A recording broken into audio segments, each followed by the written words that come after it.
The women's basketball team will play a pair of home games this week. The Badgers host Florida on Thursday at 7 p.m. in a game that will be televised by BTN. Green Bay then heads to Madison on Sunday for a 2 p.m. tip. Head coach Bobbie Kelsey is here. We'll have some opening comments and take questions. We finished up a long 5-day road stance here. Came out pretty okay. We dropped Marquette last night. Very disappointed in that game, but a lot of travel, a lot of tight games, and some we pulled out and some we were right there and couldn't quite pull it out. But it'll be nice to be back in the Kohl Center. But we got a tough opponent in Florida. They're very aggressive, quick, and we're going to do certain things to slow them down and to keep them from getting some of the things that they want that make them really good. So we're going to work on that the next 2 days. So when you go to practice this week, what's your focus and bouncing off of yesterday? What do you go about? How do you go about fixing what you saw? We just have to make sure that the kids know it's not what we're running, it's our effort to run it correct. We gave up 50, they got 50 rebounds yesterday. 23 of those were O-boards, but 3 people had 17 of them. So you can't continue to give the same individual O-board after O-board after O-board. And our recognition of that was not very good. And that's a part of effort. We played O-board, you have to take a shot to get an offensive rebound. So if they miss it, you've done a pretty decent job on defense, but you have to finish the play. And the play being finished is boxing out. And other people are going to watch the tape and tell their kids, hit the boards, because they don't box out. So we have to fix that immediately and then execute our offense a little bit better. But we were getting our shots. We got bunnies right underneath the basket. You have to finish. So it's not one thing. It's, you got to correct a couple of different things if you want to give yourself a chance to win the game.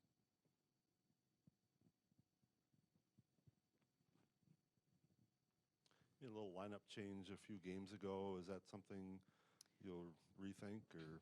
Yeah, we'll definitely rethink because we have to get a better start to the game. Obviously, this game we did not start off very well. We played even the rest of the quarters, if not ahead. But if you dig yourself a 13-point hole for no other reason than not boxing out, which the first, 5 O-boards in the first 3 minutes of the game, that's not a good sign to say, hey, we're ready to play and we know what we need to do.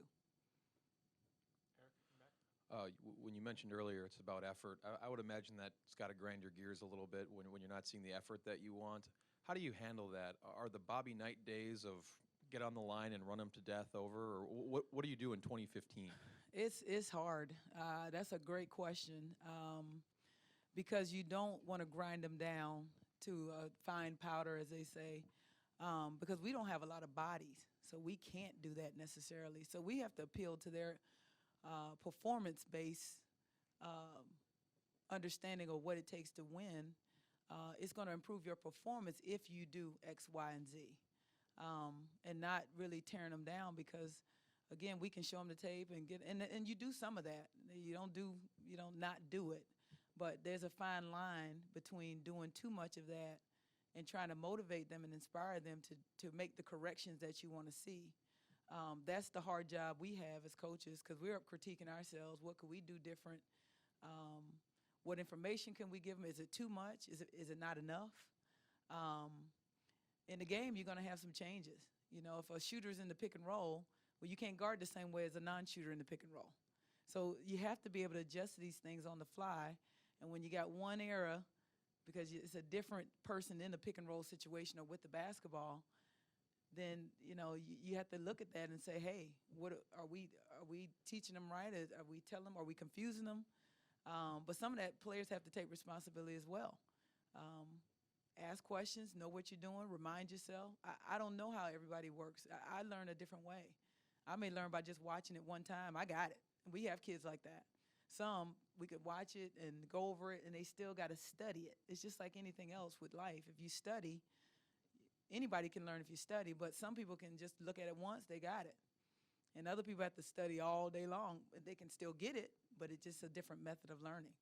So we have to make sure that everybody understands you have to know how you learn, and if you're not getting it by not asking enough questions or coming up and watching tape or walking through it, getting the paper, diagrams, everybody is different in that way.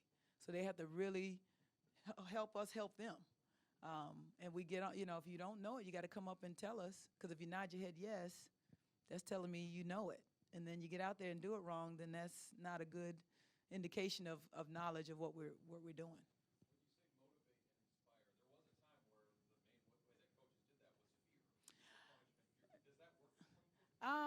Not so much. Kids nowadays, I guess every generation has said the next one is soft. I don't know. Our grandparents and great-grandparents probably think we're soft, I'm sure they do, because they had to do things that, hey, you just have to get it. 14, you were grown way back in the day. 14-year-olds now, they still, little kids. So times have changed, but you can't do it so much fear-based. I don't think that works anymore with these particular kids, because they're allowed to ask a lot of questions. Their opinions are asked a whole bunch. Adults are kind of getting their input on a lot of things that I didn't have input on when I was a kid. If adults were talking, you over here. You weren't in that conversation. So it's just different, but I think you still can use some of that to get their attention. Some of it is sitting them down. Changing that lineup, not letting people get comfortable. I hope that's not the case, but again, motivation is you can do it a lot of different ways. But that's our job as coaches, try to figure that out without losing them. You can't lose them. You gotta keep playing these games, and they're gonna be tough for us, because we're not gonna blow people out by 20 and 30 points. That's not how we're built. But we've shown ourselves we can win a tight game. That Delaware game was tight. We drew up a play. Never had run it before, and Kayla went and scored it. And then we had the same opportunity in the San Diego State game, but we didn't execute it quite as well as we wanted to. So a long answer is, you can't use so much of that, but you still have to use some of it. What type of challenges does Florida present? Florida is aggressive. They're athletic. They're quick. They know how to score. They have a lot of people. They play 10 people over 14 minutes a game, so they're shuffling them in and out. But if we do what we're supposed to do, the way we're supposed to do it, we'll give ourselves a chance, just like I'm sure they're doing the same thing on their side. If you got to do certain things against us to keep us from scoring. But it's disappointing from yesterday, because we just didn't box out the way we should have. Because if you give people second and third chances, and they had 31 second chance points, you're not going to beat anybody doing that. Anything else for Coach? All right. Thank you. Thanks, Coach.